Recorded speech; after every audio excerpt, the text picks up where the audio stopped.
Hello kids, this is Ankit Jangam, your science mentor. In today's video, I will teach you about force and different phenomena which also talks about force somehow. Likely in this chapter we study about force and different type of laws of motion. तो आज की video में हम बात करेंगे force की। चलिए शुरू करते हैं। फोर्स, जब भी मैं बात करता हूँ फोर्स की, तो हमें तीन बातों पे ज्यादातर ध्यान दिया जाता है कि पढ़ लो पढ़ लो पढ़ लो। बड़ा फोर्स करते हैं टीचर, पढ़ लो। मम्मी भी फोर्स कर रही है, पापा भी फोर्स कर रही है। अरे मतलब जो काम आपको नहीं कराना होता ना, उस चीज के लिए हर कोई फोर्स करता है। तो क्या फोर्स का मतलब वही है जो आप सोच रहे हो कि यार बस शुरू हो जाओ, पीछे पड़ जाओ, डांट मारो? नहीं, फोर्स साइंटिफिक लैंग्वेज में थोड़ी सी डिफरेंट है। जब भी मैं फोर्स की बात कर रहा हूँ, मैं दो चीजों पे बात कर रहा हूँ कि यहाँ पर क्या है, एक एक्सटर्नल एफर्ट लगा है। क्या लगा है? External effort. और उस एक्सटर्नल एफर्ट किस फॉर्म में लगा है? या तो पुश लग की फॉर्म में होगा या पुल की फॉर्म में होगा।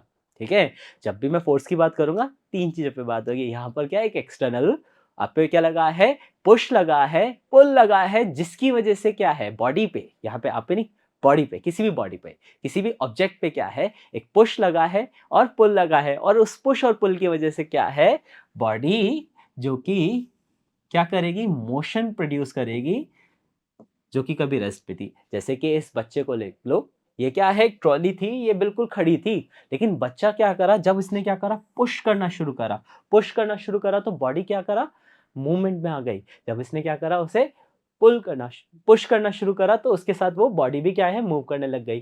तो जब भी ऐसा होगा, लेकिन एक और चीज है, जब भी हम फोर्स लगाएंगे तो बॉडी हो सकता है रुक जाए। जैसे कि इस बाइकर को देख लो, इसने क्या करा, बॉडी के ब्रेक लगाए, अपनी बाइक के क्या लगाए, ब्रेक लगाए। ब्रेक लगाने की वजह से गाड़ी रुक गई है। ऑलरेडी बॉडी क्या थी, मोशन में थी। जैसे ही ब्रेक अप्लाई करे, ब्रेक अप्लाई करने की वजह से क्या है, बॉडी रुक गई। देखो कितनी अच्छे तौर से रुकी हुई है ऐसे। तो यहां से हमें क्या पता चला, फोर्स अप्लाई से दो बात पता चली, एक तो बॉडी मोशन में भी आ जाती है और बॉडी रुक भी जाती है। इसके अलावा एक और चीज होती है, जब भी हम फोर्स अप्लाई करेंगे तो हो सकता है कि बॉडी अपनी शेप चेंज करे। यहाँ पर आपके पास एक रबर बॉल थी, आप उसे दबा दो, स्पंजी बॉल होती है ना, स्पंज की, आप उसे पुश कर दो, बड़े आराम से पुश हो जाएगी। और उसका शेप कैसा हो जाएगा, ऐसा ही हो जाएगा, ऑब्लोंग शेप। आप इसे आराम से पुश करो। अगर उसे मैं पुल करूंगा तो क्या हो सकता है, उसकी शेप थोड़ी सी खिंच जाए और वो एलिप्टिकल शेप में हो जाए। तो एक और बात पता चली कि यार जब भी मैं फोर्स अप्लाई करूंगा, हो सकता है इसकी शेप और साइज चेंज हो जाए। उसके अलावा एक और चीज होती है, यहाँ पर हो सकता है बॉडी का डायरेक्शन चेंज हो जाए। अब डायरेक्शन कैसे चेंज होगा, मान लो सामने से एक बॉलर है, तुम खेल रहे हो क्रिकेट, तुम्हारे हाथ में है बैट, उसने बॉल करा दी तुम्हें फुल टॉस, तुम क्या करोगे, उसे लेग में घुमा दोगे। तुमने क्या करा, बॉल का डायरेक्शन चेंज कर दिया। क्या करा, डायरेक्शन चेंज कर दिया है। ठीक है, और इसके साथ हमें क्या बात याद रखनी है, जब भी फोर्स अप्लाई होंगे ना, 5 से 6 चीजें होगी। जैसे कि जब भी फोर्स अप्लाई होगा, एक जो बॉडी थी, मूवमेंट थी, हम क्या कर देंगे, एक मूविंग बॉडी को रोक देंगे, एक मूविंग बॉडी को रोक देंगे। जब भी हम क्या करेंगे, फोर्स अप्लाई करेंगे, हो सकता है कोई भी स्टेशनरी बॉडी थी वो मूवमेंट में आ गई। ठीक है, एक बॉल तोड़ी थी फुटबॉल को, तुमने जाके किक मार दिया, किक मारने से क्या है, वो बॉल मोशन में आ गई। आपके पास कैच आ रहा था, आपने क्या करा, कैच करा, मूविंग बॉडी थी, आपने रोक ली, उसे स्टॉप कर दिया। तो पहली बात, हमेशा हम मूविंग बॉडी को हो सकता है स्टॉप कर दे, हो सकता है ऑलरेडी बॉडी स्टेशनरी थी, आपने उसको किस में ला दिया, मूवमेंट में। जब भी हम फोर्स अप्लाई करेंगे, हो सकता है कि हम उसकी स्पीड भी चेंज कर दे। जैसे कि आप पापा के साथ जा रहे हो कार में, पापा को अगर थोड़ा जल्दी जाना होगा तो क्या करेंगे, एक्सेलरेटर हिट करेंगे, उससे आपकी गाड़ी की स्पीड बढ़ जाएगी। आपने क्या करा, पापा ने फोर्स अप्लाई करा, फोर्स अप्लाई करने की वजह से कार की स्पीड बढ़ गई। तो जब भी आप क्या करेंगे, हमेशा याद रखना, जब भी फोर्स अप्लाई होगा तो कुछ ना कुछ स्पीड चेंज होगी। जैसे कि क्या होता है, एक बॉलर जब क्या करता है, बॉल डालता है, और क्रिकेटर जो आपका बैट्समैन है उसे हिट करता है, तो हिट करने की वजह से क्या होता है, बॉल की स्पीड बदल जाती है, बॉल की स्पीड बदल जाती है। उसके अलावा हो सकता है चेंज इन डायरेक्शन। अरे चेंज इन डायरेक्शन का एग्जांपल तो सबसे बढ़िया है कि आपको फुल टॉस आ गई बॉल, आपने उसे लेग में छक्का मार दिया, आपके पास बॉल आ रही थी, आपने उसको डायरेक्शन दे दिया लेफ्ट साइड। तो यहाँ क्या करा आपने, चेंज इन डायरेक्शन करा है। यहाँ पर एक और चीज होती है, वो क्या होती है, शेप और साइज में चेंजेस। यहाँ पर एग्जाम्पल के तौर पे स्प्रिंग को ले लो, आपने स्प्रिंग सबने निकाली है पेन की। ठीक है, क्या करते थे, या तो उसे दबाते थे या उसे खींचते थे। ठीक है। तो इसकी वजह से क्या हो रहा है, जब आप पुश मतलब उसको पुश कर रहे थे तो उसकी शेप क्या हो जाती है, कंप्रेस हो जाती है, वो दब जाता है। और जब उसे खींचते हैं तो उसकी शेप क्या होती है, एक्सपेंड हो जाती है, वो खिंच जाता है, एक्सपेंड हो जाता है। तो यहाँ पर क्या है, शेप और साइज चेंज हो रही है स्प्रिंग की। उसके अलावा डायरेक्शन चेंज का एग्जाम्पल देखिए, सबने खेला है क्रिकेट, है ना। चलिए यहाँ पर हम आगे बात करते हैं बैलेंस फोर्सेस और अनबैलेंस फोर्सेस की। तो होते क्या अनबैलेंस फोर्स और बैलेंस फोर्स, देखिए मान लीजिए ये एक बॉडी दे रखी है, बॉक्स है। अब इस बॉक्स पे क्या है, दो धागे बांध दिए, एक वाई और एक एक्स। अब ये वाई और एक्स धागे से आप क्या करें, दोनों साइड से इसे खींच रहे हैं, ठीक है। आपने भी खींचा और हो सकता है आपके एक दोस्त ने भी खींचा, दोनों के जो मास है बराबर है, और दोनों जो फोर्स अप्लाई करे वो भी क्या बिल्कुल बराबर है। अब जब बराबर फोर्स आप अप्लाई करे होंगे, जब आप क्या करेंगे, बराबर फोर्स अप्लाई करे होंगे, तो क्या ये बॉक्स हिलेगा। For example tug of war का ले लो, आपने क्या करा, चार लड़के एक टीम में रख लिए, चार लड़के एक टीम में रख लिए, चारों ने मिलकर रस्सी को खींचा, और रस्सी में जो बंधा हुआ रुमाल था ना, जो रुमाल बंधा हुआ था, वो क्या अपनी इनिशियल पोजीशन से बिल्कुल भी नहीं हिला। जब वो अपनी इनिशियल पोजीशन से बिल्कुल भी नहीं हिला, तो एक बात तो समझ में आ गई कि यहां से जो फोर्स लग रहा था और यहां से जो फोर्स लग रहा था, हर केस में एक ही बात है, बराबर फोर्स था, इसकी वजह से बॉडी मूव नहीं करी।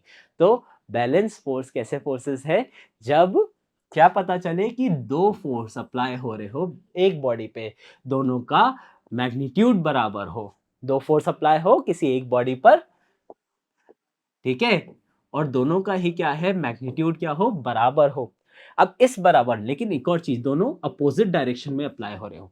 किस डायरेक्शन में अप्लाई हो रहे हो, अपोजिट डायरेक्शन में अप्लाई हो रहे हो, उसकी वजह से, और एक ही टाइम पर हो, इसकी वजह से क्या होगा, ऑब्जेक्ट हो सकता है अगर स्टेट रेस्ट की स्टेट पे था वो रेस्ट पे रहे, और हो सकता है अगर वो यूनिफॉर्म मोशन में था तो वो यूनिफॉर्म मोशन में रहे। तो इसी कंडीशन को हम क्या बोलेंगे, इसी कंडीशन को हम बोलेंगे बैलेंस फोर्स। इसी कंडीशन को हम क्या बोलेंगे, बैलेंस फोर्स। याद रखना यहाँ पर यूनिफॉर्म मोशन दे रखा है। आपका क्वेश्चन हो सकता है सर यूनिफॉर्म मोशन वाला कैसे, जैसे कि हमारे पास प्लैनेट्स में काफी सारी ऐसी बॉडीज है जो कि क्या बिना डायरेक्शन चेंज करे, बिना किसी के इन्फ्लुएंस में सीधे सीधे चलते रहते हैं। जैसे फिर कॉमेट्स की बात कर लेते हैं। कॉमेट जनरली क्या है, अगर सेम डायरेक्शन में आपको जाता हुआ दिख रहा है, वो सेम डायरेक्शन में जाता रहेगा, जब तक उस पर क्या है, उसकी स्पीड चेंज नहीं होगी, जब तक तब तक उस पर एक फोर्स अप्लाई नहीं होता, एक, हाँ, अनबैलेंस फोर्स अप्लाई नहीं होगा, बिल्कुल सही। अनबैलेंस फोर्स अप्लाई होने की वजह से हो सकता है कि उसकी डायरेक्शन चेंज हो जाए, लेकिन जब तक उस पर किसी तरीके का अनबैलेंस फोर्स अप्लाई नहीं होता, जब तक उस पर कोई लार्जर अमाउंट का फोर्स अप्लाई नहीं होता, वो कभी भी अपनी डायरेक्शन को चेंज नहीं करता, और वो कभी भी अपनी स्पीड को चेंज नहीं करता। वो कैसे मोशन में रहता है, यूनिफॉर्म मोशन में।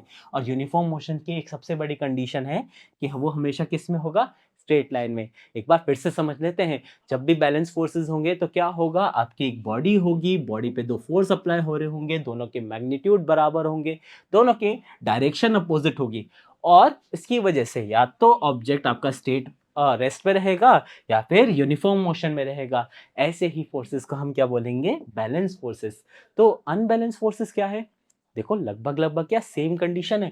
आपकी बॉडी है, उस पर दो फोर्सेस अप्लाई हो रहे हैं, दोनों ही अपोजिट डायरेक्शन में हो रहे हैं, पर मान लीजिए कि इस डायरेक्शन में फोर्स क्या है, ज्यादा अप्लाई हो रहा है, इस पर्टिकुलर डायरेक्शन में फोर्स क्या है, ज्यादा अप्लाई हो रहा है, जिसकी वजह से क्या होगा, आपकी जो ये बॉक्स है, जो बॉडी है, वो भी इस डायरेक्शन में मूव करना शुरू कर दे। इसी कंडीशन को हम क्या बोलेंगे, अनबैलेंस फोर्स। डेफिनेशन के साथ चलते हैं, जब दो फोर्सेस एक अनइक्वल मैग्नीट्यूड के, एक ज्यादा होगा एक कम होगा, बराबर नहीं है, बिल्कुल अपोजिट डायरेक्शन में ही अप्लाई हो रहे हैं ऑब्जेक्ट पे, साइमल्टेनियसली एक ही टाइम पे अप्लाई हो रहे हैं, लेकिन इसकी वजह से बॉडी ने मूव करना शुरू कर दिया है किसकी डायरेक्शन में, जिस डायरेक्शन में फोर्स ज्यादा अप्लाई हो रहा है। जैसे कि इस एग्जांपल में देखिए, तो ये आपका बैलेंस्ड फोर्स का एग्जाम्पल है। दोनों बच्चे एक बॉक्स को क्या कर रहे हैं, पुश कर रहे हैं, पुश कर रहे हैं, लेकिन साथ में क्या हो रहा है, अपोजिट डायरेक्शन से क्या है, आपका बॉक्स भी क्या कर रहा है, फ्रिक्शन अप्लाई कर रहा है, वो अपनी पोजीशन नहीं छोड़ना चाह रहा, वो अपनी स्पेस को, अपनी जगह को छोड़ना नहीं चाह रहा है, जिसकी वजह से क्या पता चला, यहाँ पे अनबैलेंस। अब इन दोनों बच्चों ने क्या करा, फोर्स को अप्लाई करना ज्यादा शुरू करा। अब जैसे ही इन्होंने फोर्स अप्लाई ज्यादा करा, फ्रिक्शन भी बढ़ गया, ठीक है। बट इन्होंने जब और ज़्यादा फोर्स अप्लाई करा तो अल्टीमेटली आपका बॉक्स हिलना शुरू हो गया, जो क्या बताता है कि इन बच्चों ने अब बहुत ज़्यादा दम लगाया, बहुत ज़्यादा दम लगाया, जिसकी वजह से बॉडी आपकी आगे बढ़ने लग गई। इसी टाइप के फोर्सेस को हम क्या बोलेंगे? Unbalance force. आगे बात करते हैं, जैसे कि टग ऑफ वॉर का एग्जाम्पल है, जिस टीम ज़्यादा तेज़ी से खींचेगी, ठीक है, जैसे कि टग ऑफ वॉर में जिस साइड से ज़्यादा प्लेयर होंगे या ज़्यादा फोर्स लगाएंगे और जिस साइड से आपका कम फोर्स लगेगा, तो आपकी रस्सी भी किस तरफ चले जाएगी? जहां पे फोर्स क्या लगा है? ज्यादा लगा है। ये किस चीज का रिप्रेजेंट कर रहा है? ये एक ही बात को रिप्रेजेंट कर रहा है कि अनबैलेंस फोर्स की तरफ आपका बॉडी मूव करना शुरू कर देता है। हमेशा किस डायरेक्शन में बॉडी मूव करेगा? जहां पर आपका लार्जर फोर्सेस होंगे, जहां पर भी क्या होगा? लार्जर फोर्स होगा। इसी के साथ हम एक और चीज के बारे में समझते हैं, दैट इज गैलीलियो। क्योंकि जो चैप्टर का आगे का पार्ट है ना, उसको समझाने के लिए एक इंसान, उसका एक एक्सपेरिमेंट इतना ज्यादा काम आया, कोई सोच नहीं सकता। That is your experiment of Galileo. अब गैलीलियो ने इस एक्सपेरिमेंट को परफॉर्म करने के लिए बहुत ज़्यादा दिमाग लगाया, बहुत ज़्यादा सोचा कि कैसे ये काम हो सकता है। तो उन्होंने क्या करा, दो स्लोप्स लिए। अब दोनों स्लोप्स के एंगल बराबर थे, ठीक है। अब इन स्लोप्स को उन्होंने बड़ा आइडियल कंडीशन में रखा कि भाई बहुत ही फ्रिक्शनलेस सरफेस ली, है ना, बॉल्स ली जो कि रोलिंग फ्रिक्शन करती है, जो और भी मिनिमम फ्रिक्शन अप्लाई करती है, ठीक है। इन्हें बहुत अच्छी आइडियल कंडीशन में रखा। अब उन्होंने क्या करा, एक स्लोप से बॉल छोड़ दी। देखो, बॉल छोड़ने से पहले बॉल थी रेस्ट में, बॉल थी किसमें? रेस्ट में। लेकिन जैसे ही छोड़ा, आपकी बॉल क्या करेगी? नीचे आना शुरू करेगी, नीचे आना शुरू करेगी, नीचे आना शुरू करेगी, नीचे आना शुरू करेगी।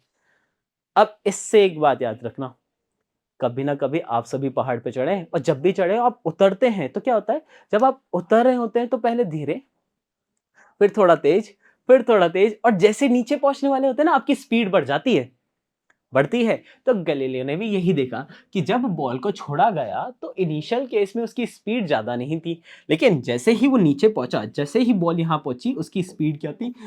मैक्सिमम थी। उसकी वेलोसिटी क्या थी? मैक्सिमम थी। तो ये मैक्सिमम वेलोसिटी होना किस बात को रिप्रेजेंट कर रहा है? कि जैसे ही बॉडी नीचे आती गई, उसकी स्पीड बढ़ती गई। और किसकी वजह से बढ़ी? क्योंकि इस बॉल पर ग्रेविटी अप्लाई हो रही थी। इस बॉल पे क्या अप्लाई हो रही थी? Gravity, gravitational force. अब ये ग्रेविटेशनल फोर्स की वजह से क्या है? स्पीड चेंज हो गई बॉडी की। अभी अभी बात करी थी कि जब भी फोर्स अप्लाई होगा, जब भी क्या होगा? फोर्स अप्लाई होगा, तो बॉडी की हो सकता है स्पीड चेंज हो जाए, हो सकता है स्पीड बढ़ जाए, हो सकता है स्पीड कम हो जाए। अब जैसे ही हमने पास में जो स्लोप था, इस स्लोप पे क्या करेगी? बॉल चढ़ना शुरू करेगी। ये चढ़ती जाएगी, चढ़ेगी, चढ़ेगी। लेकिन जैसे जैसे चढ़ती जाएगी ना, इसके साथ एक और काम होगा, इसकी स्पीड क्या है ना, कम होती जाएगी। ये हो सकता है बहुत तेजी से चढ़ती है इनिशियल में, लेकिन ऊपर पहुंचते पहुंचते ये इसकी स्पीड क्या है? कम हो जाएगी। जैसा कि हमारे साथ भी होता है, जब हम स्लोप्स में चढ़ते हैं तो पहले तो दम लगा देते हैं पूरा, ऊपर चढ़ेंगे ऊपर चढ़ेंगे। लेकिन जैसे पहाड़ पे ऊपर पहुंच रहे होते हैं, क्या होता है? हमारी स्पीड भी कम हो जाती है। क्यों? उस टाइम पर हमारे ऊपर क्या है? फोर्स अप्लाई हो रहा है, किसका? ग्रेविटी का। किसका फोर्स अप्लाई हो रहा है? ग्रेविटी का। अब ये ग्रेविटी के फोर्स की वजह से क्या होता है? हमारी स्पीड धीमी होती जाती है, और फोर्स अप्लाई हो रहा है तभी तो क्या है? हमारी स्पीड कम हुई है। अब आपने नोटिस करा होगा, जब भी आप किसी चीज को ऊपर फेंकते हैं तो क्या होगा? वो ऊपर जाती है और एक टाइम के बाद रुक जाती है। क्यों रुक रही है? क्योंकि उसपे फोर्स अप्लाइड हो रहा है। ग्रेविटी के फोर्स की वजह से वो धीरे धीरे धीरे धीरे अपनी स्पीड को क्या है? कम कर देता है। सेम क्या है? बॉल के साथ होगा। लेकिन गैलीलियो ने एक्सपेरिमेंट को यहीं तक नहीं रोका कि नीचे बॉल आई और बॉल की स्पीड क्या हो गई? कम, बढ़ती गई। ऊपर की तरफ गई तो बॉल की स्पीड हो गई कम। यहीं तक की बात नहीं है, उन्होंने क्या करा? स्लोप्स बदल दिए।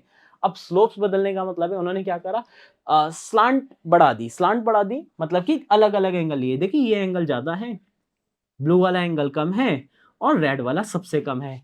जैसे जैसे उन्होंने स्लोप घटाते गए, वैसे वैसे क्या? बॉल की स्पीड जो ऊपर चढ़ने की थी, हल्की हल्की बढ़ती गई। ठीक है। हो सकता है यहाँ पर पहुंचने में उसने कम, यहाँ पर पहुंचने में उसकी स्पीड बहुत कम थी, मिनिमम थी, लेकिन यहाँ पर उसकी स्पीड हल्की सी बढ़ गई। यहाँ पहुंचने में हल्की सी बढ़ गई और यहाँ पहुंचने में हल्की सी बढ़ गई। इस बात को नॉर्मल पॉइंट से समझते हैं कि क्या होता है। आपको मान लीजिए 3 अलग अलग पहाड़ पे चढ़ना है। एक पहाड़ तो बहुत हार्ड है, एक है आपका इजी, और एक है आपका बहुत इजी। अब बताओ, तीनों में से किस पहाड़ पे आप ज्यादा जल्दी चढ़ेंगे? ऑफ कोर्स आपको सबसे ज़्यादा टाइम लगने वाला इस पर, उससे कम टाइम लगेगा इस पर और सबसे कम टाइम लगेगा इस पर। क्यों? क्योंकि आप पर कम अमाउंट ऑफ फोर्स लगेगा। तो वही गैलीलियो की बॉल्स के साथ हुआ कि जैसे-जैसे उन्होंने स्लोप कम करा, बॉल की स्पीड बढ़ती गई और जैसे ही उन्होंने स्लोप ही हटा दिया, तो यहाँ पर जब बॉल की स्पीड थी, उसके साथ वो आगे बढ़ती रही और उसने अपनी स्पीड चेंज नहीं करी, उसने अपनी वेलोसिटी को चेंज नहीं करा। उसकी वेलोसिटी क्या हो गई? कांस्टेंट। और बॉडी किस में आ गई? यूनिफॉर्म मोशन में। बॉडी किस में आ गई? यूनिफॉर्म मोशन में। इस बात से वो 4 बातें समझाना चाह रहे हैं। पहली बात, जब भी फोर्स अप्लाई हुआ, स्पीड तो चेंज हो रही है कि नीचे आते हुए स्पीड बढ़ गई, ऊपर जाते हुए स्पीड कम हो गई। फोर्स की वजह से स्पीड कम हो रही है बॉल की, कभी बढ़ती है, कभी कम होती है। ठीक है? जैसे-जैसे स्लोप ऑफ एंगल चेंज हुआ, वैसे-वैसे उनकी बॉल जो है, उनकी स्पीड बढ़ने लगी। बॉल के ऊपर चढ़ने की स्पीड बढ़ने लगी। और साथ में एक और बात, जब तक आइडियल कंडीशन पहुँचाई गई थी, तब तक हर बार बॉल क्या है? सेम हाइट पे ही पहुँची है। ठीक है? तो इनिशियल केस में जितना फोर्स लगा, उतने ही फोर्स की वजह से वापस सेम हाइट पे पहुँच गई।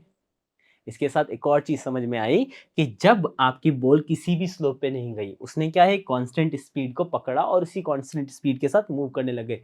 मतलब बॉडी किस में आ चुकी है अब? यूनिफॉर्म मोशन में। तो फोर्स की वजह से इनिशियली शायद तक कभी ना कभी कोई बॉडी क्या है? एक मोशन में आई थी। कौन से मोशन में? यूनिफॉर्म मोशन में। तो इसलिए यूनिफॉर्म मोशन जनरली किस में होता है? आपका स्ट्रेट लाइन में होता है। जब भी हम यूनिफॉर्म मोशन की बात करेंगे, वो हमेशा किस में होगा? स्ट्रेट लाइन में होगा। चलिए कंक्लूजन्स पे बात कर लेते हैं। ठीक है? तो पहली बात क्या पता चली कि जब भी बॉल नीचे आ रही थी तो उसकी स्पीड क्या होगी? इंक्रीज़ होगी। पॉइंट 1। जैसे ही उसकी स्पीड, जैसे ही बॉडी वापस स्लोप पे ऊपर चढ़ने लग गई, उसकी स्पीड कम हो गई। पॉइंट 2। जैसे ही बॉडी क्या है? सेम पाथ, सेम लेवल पे आने लग गई, तो उसकी स्पीड क्या रही? कांस्टेंट रही, वो आगे बढ़ती रही और वो यूनिफॉर्म मोशन में रहेगी जब तक गैलीलियो ने क्या है? आइडियल कंडीशन प्रोवाइड कराएगी। लेकिन नॉर्मल केसेस में हम बोलेंगे बॉल आगे जाकर रुक जाएगी क्योंकि फ्रिक्शन तो थोड़ा बहुत अप्लाई होगा। तो आज के चैप्टर में हमने क्या-क्या समझा? पहली बात हमने समझी कि हमने फोर्स को समझा कि ये क्या है असल में? पुल और पुश होता है। ऑब्जेक्ट को या तो हम पुश करते हैं या पुल करते हैं, उसकी वजह से बॉडी पे क्या है? कुछ चेंजेस आए हैं। या तो हो सकता है वो मोशन में आ जाएगी, हो सकता है वो मोशन से रुक जाए, हो सकता है कि उसकी स्पीड चेंज हो जाए, हो सकता है उसकी डायरेक्शन भी चेंज हो जाए और हो सकता है या तो उसका शेप चेंज हो जाए, या तो बढ़ जाए या फिर कम हो जाए। इसके साथ-साथ हमने क्या समझा कि हमारे पास हो सकता है बॉडी पे बहुत सारे फोर्स अप्लाई हो, तो उन फोर्सेस को हम बैलेंस फोर्स कब बोलेंगे? जब 2 अपोजिट डायरेक्शन में फोर्स लग रहे हो, बॉडी अपनी क्या है? जो इनिशियल पोजीशन है, या तो वो रेस्ट को मेंटेन करके चल रही है या यूनिफॉर्म मोशन को चेंज कर रही मेंटेन कर रही है। क्योंकि अगर यूनिफॉर्म मोशन में बॉडी नहीं रही, तो डेफिनेटली उस पे क्या लग रहा है? एक फोर्स तो लग रहा होगा। ठीक है? तो बैलेंस फोर्सेस में क्या बात पता चली कि बॉडी कभी भी अपनी क्या चेंज नहीं करेगी? बॉडी कभी भी अपनी पोजीशन चेंज नहीं करेगी। वो रेस्ट पे रहेगी या मोशन में रहेगी। लेकिन वो अपनी पोजीशन चेंज कब करेगी? जैसे ही उस पे क्या लगेगा? अनबैलेंस फोर्स लगेगा। अनबैलेंस फोर्स लगते ही बॉडी हो सकता है कि फटाफट अपनी स्पीड तेज कर ले, हो सकता है बॉडी रुक जाए। और ये कब होगा? जितना ज़्यादा फ़ोर्स बॉडी लगाएगी उसकी वजह से होगा। चलिए जो भी हमने पढ़ा है उसको थोड़ा-सा समराइज़ करते हैं कुछ क्वेश्चन्स देख के। हाँ जी, तो अगर मैं एक बॉल बॉल को क्या कर रहा हूँ? पुश कर रहा हूँ। एक बॉल को क्या है? धक्का दे रहा हूँ, तो क्या होगा? बॉल कहीं भागने वाली है क्या? नहीं भागेगी ना। इसका मतलब क्या होगा? आपने बॉल पे क्या लगाया है? बैलेंस फ़ोर्स लगाया है। बैलेंस फ़ोर्स क्यों? अगर बॉल भाग जाती, तब हम बोलते हैं कि मोशन हुआ है और मोशन हुआ है तो बॉडी ने अपनी पोजीशन ऑफ रेस्ट मेंटेन नहीं करी।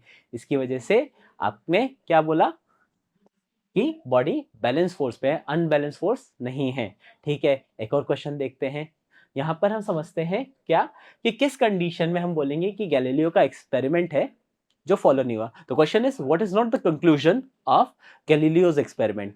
ऐसा कौन सी बात है, ऐसा कौन सा स्टेटमेंट है नीचे दिया हुआ जो गैलीलियो के एक्सपेरिमेंट में गैलीलियो ने नोट नहीं करा था। पहली बात है, जैसे ही बॉल मूव नीचे आएगी तो उसकी स्पीड बढ़ रही थी, यस और नो? बिल्कुल बढ़ रही थी।